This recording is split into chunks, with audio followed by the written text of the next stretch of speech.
Tremendo. Bueno, muy bien, y vamos a hablar de economía, de lo que nos ha dejado la economía en este 2018, de todo lo que hemos tenido que aprender los argentinos, a la fuerza, por supuesto, no por gusto, de los vaivenes de la economía argentina. Vamos a hablar de esto con María Laura Tramezzani, que está aquí con nosotros. Bienvenida, María Laura. ¿Cómo estás, Un placer Eleonora? tenerte aquí. Un placer. Y Sofía Diamante. Sofi, bienvenida. Gracias, Elio. Bueno, muchísimos vamos a tener que repasar en esta charla. Comenzando un 28 de diciembre, Sofía. Vamos a marcar el 28 de diciembre del año anterior, 2017. Exactamente. Un año atrás veíamos la famosa conferencia de prensa donde estaba el entonces presidente del Banco Central, Federico Sturzenegger. Estaba también Marcos Peña. Sí. Estaba el jefe de gabinete, Nicolás Duhovne, ministro de Hacienda en ese momento, y Luis Caputo, ministro de Finanzas. Estaban los cuatro. Conferencia de prensa donde se decide cambiar las metas de inflación, que en ese momento teníamos otro sistema de política económica, metas de inflación. Que todos lo marcan como una fecha clave, ¿no? Clave, había varios problemas que estaban de fondo y esto fue como el detonante, que es lo que pasó cuando se hace una conferencia de prensa en la Casa Rosada y el Federico Sturzenegger tiene que ir al lado del Poder Ejecutivo, cuando se supone que el Banco Central tiene independencia en tomar sus decisiones de política monetaria. Bueno, ahí se ve que el Banco Central no tiene la independencia que debería y todos esos problemas que estaban de fondo es como que empiezan a salir a la luz. Claro. Y de ahí el contexto internacional tampoco nos ayuda y cambia un poco, Sofía, el panorama. Pero ¿te acordás que enero fue récord histórico de los activos argentinos, el de la bolsa argentina?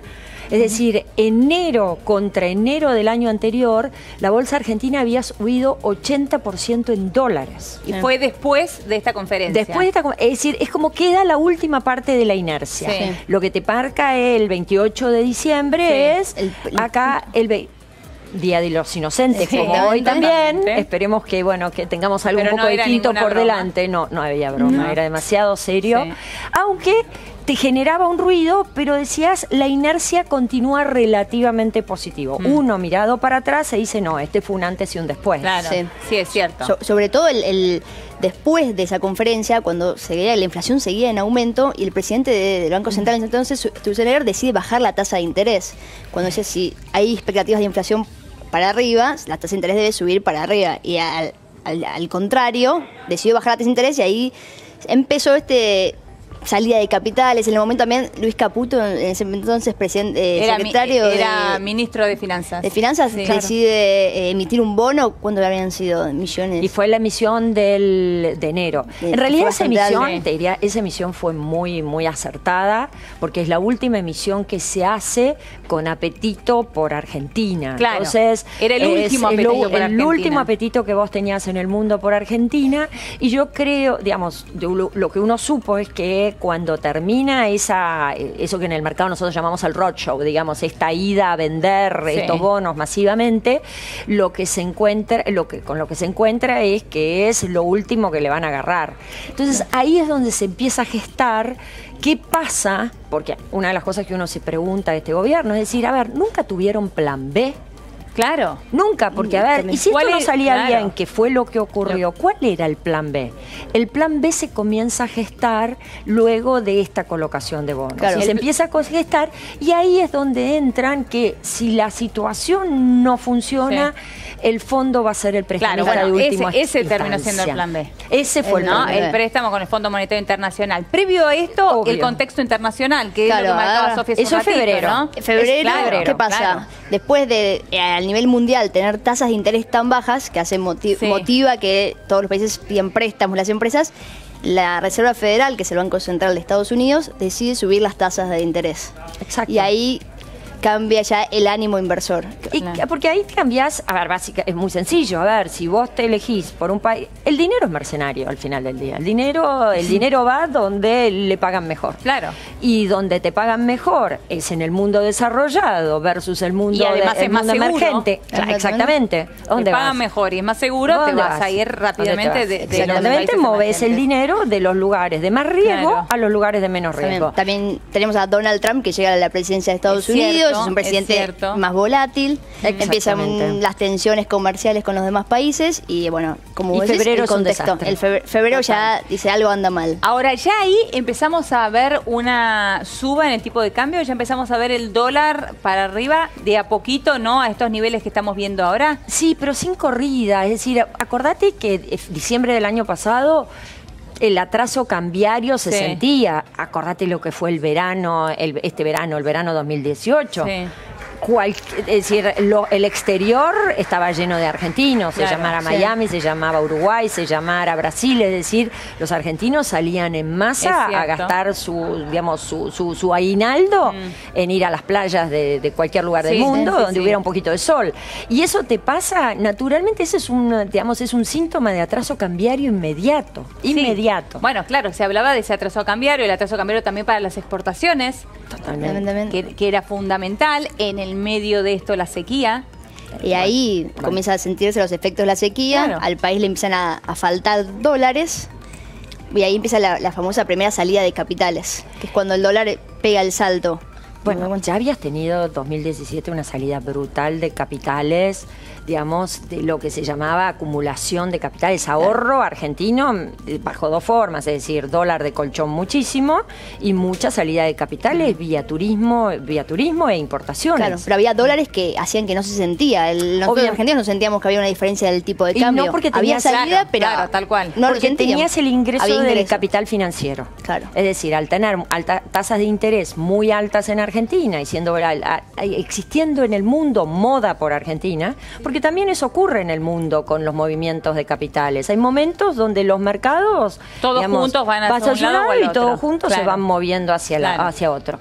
El fenómeno de las tasas es básicamente lo que primero te impulsa. Luego empezás a distinguir, ¿no? Lo mismo te diría Colombia, que Brasil, que Argentina y que luego Turquía. Claro, ¿no? Tal cual. Ahora, hablábamos de este plan B del gobierno, el plan A no resultó. Después conocimos este plan B con un comunicado escueto por parte del presidente, poco preciso, que también trajo muchísimo revuelo, que era que Argentina iba a volver al Fondo Monetario Internacional, con lo que eso implicaba para la memoria de los argentinos. Fue exactamente un 8 de mayo. Fue el comunicado grabado del presidente desde la Quinta de Olivos, donde nos informaba que volvíamos a recurrir al Fondo Monetario Internacional.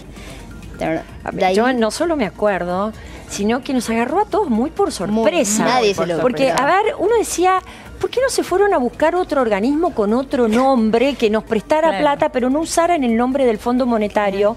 Porque para todo, la memoria popular, el Fondo Monetario es el mal de todos los males. Es decir, es que está bien. En última instancia no es el mal de todos los males, porque uno sabe que el fondo ha sido creado para situaciones de crisis, el fondo es el prestamista más barato del planeta Tierra, lo que pasa es que nadie te presta plata sin exigirte nada. Claro, y la experiencia de la Argentina, la última experiencia argentina con el fondo, bueno, fue dolorosa. Totalmente fue dolorosa. Y justamente por eso a todos nos trae esta realidad memoria, no fue el fondo, es Argentina que no cumple con la meta. Lo que pasa es que le echás la culpa al que te prestó la plata en vez de decir yo no se la pude devolver y entonces el fondo, entre comillas, me retira la ayuda. Sí, tenés razón, pero es cierto que en el inconsciente colectivo queda esto, ¿no? Es otra cosa. La pasamos muy mal por lo que nos pasó con el fondo, porque no pudimos pagarle al fondo. Y yo te diría, Leonora, ahí lo que hubo muy mal es, que es la típica del gobierno. ¿Por qué no se explica bien qué es el fondo? Claro. Porque el fondo, al final, es la plata más barata de la tierra para ir a pedir prestada. Es la plata que vos vas a pedir cuando ya no tenés más recursos. Claro. Es la plata que te va a decir, yo te la presto, pero, a ver, te la voy a prestar, pero mínimamente me la vas a tener que devolver. Es decir, la plata no te la regalan. Y como me la vas a tener que devolver, y vos tenés una historia tan larga de no devolverte plata, de no devolver plata a nadie en el planeta Tierra, con vos voy a ser más riguroso y te voy a exigir y te voy a explicar cómo va a tener que ser tu programa económico. Claro. Y eso es lo que hizo al final del día el fondo. El fondo te dijo, hoy tu programa económico tienes que ser de estas características. El problema es que tuvimos ese comunicado cortito, escueto del presidente, sin mucha explicación. Al rato el fondo desdiciendo la primera vez fue la segunda. Esta fue la segunda. Ese fue el segundo, ¿no? La primera vez...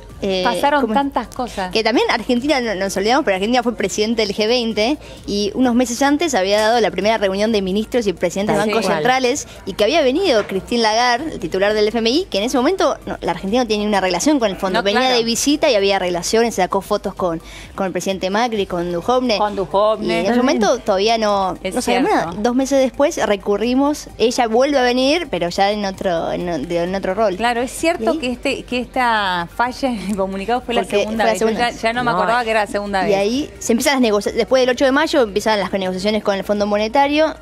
Y ahí empieza una tranquilidad cambiaria, que se pensaba que por lo menos el dólar ya estaba ahí en 20, 21 pesos, no me equivoco. Llega a 25.